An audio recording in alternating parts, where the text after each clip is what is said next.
कीर्ति जी में देखो दो विषय हैं, ठीक है, एक उसके भावना में है, एक उसके कंटेंट में, एकदम साफ साफ सुन लीजिए। तो एक तो शुद्ध हिंगुल है उसके अंदर, ऑलरेडी इसमें 10 कंटेंट हैं। तो पहला शुद्ध हिंगुल है, नॉट हिंगुल, दैट इज शुद्ध हिंगुल, मतलब शोधन मारण किया हुआ अच्छे से।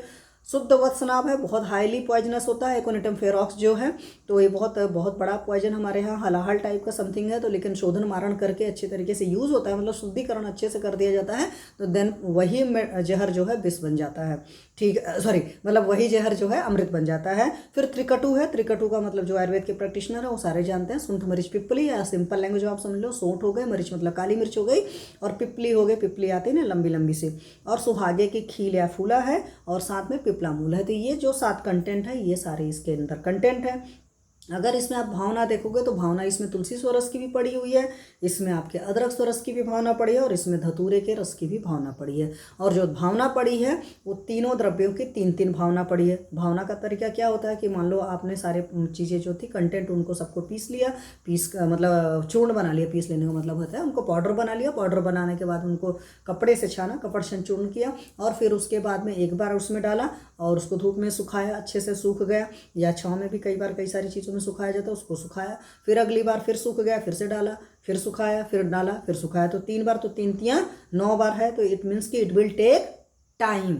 और कई बार मैं कहती हूँ कि आपके दिमाग में हो कि प्रॉपरली ये चीज़ शोधित मारण नहीं है, क्योंकि अलग अलग कंपनियों की अलग अलग दवाएं होती हैं।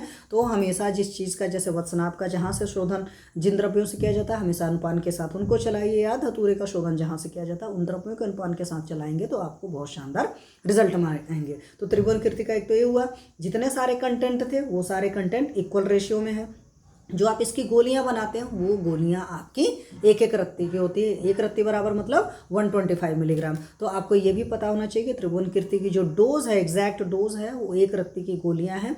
अब मार्केट में जो आ रही हैं उसमें क्या क्या मिला हुआ है आप अच्छे से देखिएगा। मैं आपको जो योग रत्नाकर बता रही हूँ इसका मतलब सॉरी, ये त्रिभुवन कीर्ति बता रही हूँ, उसका जो रेफरेंस है वो आपका योग रत्नाकर में है, ठीक है। तो एक एक रत्ती की है। इसको आप टीडीएस डोज में भी चला सकते हो, मतलब हर 8 घंटे पर भी दे सकते हो, और हर 6 घंटे पर दे सकते हो, depend on the severity of the fever. तो फीवर की जैसी सिचुएशन है आप 8 घंटे पर भी दे सकते हैं, और आप 6 घंटे पर भी दे सकते हैं। ये आपको क्रिस्टल क्लियर पता होना चाहिए। कई बार कुछ केसेस में मैंने 4-4 घंटे पर भी त्रिभुवन कीर्ति दिया हुआ है, ठीक है। तो आपके त्रिभुवन कीर्ति पैरास्टामोल की तरह काम करती है, मतलब कि फीवर डाउन कर देती है, पसीना आ जाता है, और भी बहुत सारे काम करती है। और त्रिभुवन कीर्ति की बहुत सारी प्रॉपर्टीज़ हैं, तो मैंने कहा चलो त्रिभुवन कीर्ति के बारे में अच्छे से बात करें। तो ये सारी चीज़ें मैंने कह दिया। अब एक चीज़, इसको जब देने लगेंगे तो उस बात का भी ख्याल ज़रूर रखिए, क्योंकि क्या होता है